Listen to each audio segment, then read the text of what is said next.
আজকে হচ্ছে শ্রাবণ মাসের দ্বিতীয় সোমবার। তো আমার তো সকাল সকাল পুজো দেওয়া হয়ে গেছে।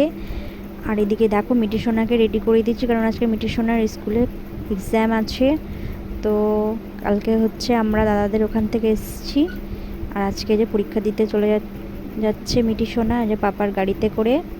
তো আমরা 2-3 জন মিলে এখন মিটি সোনার স্কুলের দিকে চলে যাচ্ছি। আজকে মিটি সোনা হচ্ছে জিকে আর ইংলিশ পরীক্ষা আছে। আর একে মা এখানে দাঁড়িয়ে আছে ওই যে ওনার বাজার আনার জন্য, তাই মিটি সোনা পাপাকে বলছে যে কী কী বাজার থেকে নিয়ে আসতে হবে। তাই তো এই যে গাড়িতে এখন আমরা উঠে পড়ছি, এবার স্কুলের দিকে রওনা হব। তো আজকের ওয়েদারটা হচ্ছে সকাল থেকেই মেঘলা মেঘলা হয়ে আছে, কিন্তু এখনো বৃষ্টি পড়ছে না, কিন্তু মেঘলা মেঘলা হয়েই আছে। আকাশে একটু রোদ নেই, মেঘলা মেঘলাই করে রয়েছে। কিন্তু রাস্তাঘাটগুলো এত সুন্দর লাগছে না, গাছপালাগুলো দেখতে খুব সুন্দর লাগছে।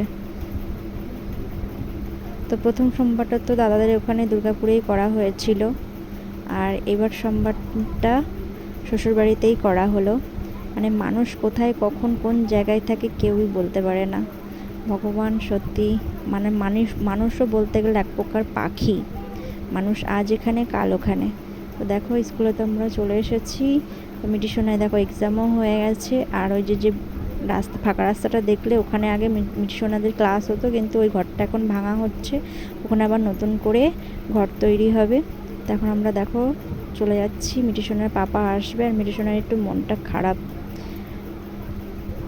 ও হচ্ছে এখন জেলি খাবে, তাই তো দোকানে তো জেলি পাওয়া যায়নি, তার জন্য একটু মনটা খারাপ। তোমরা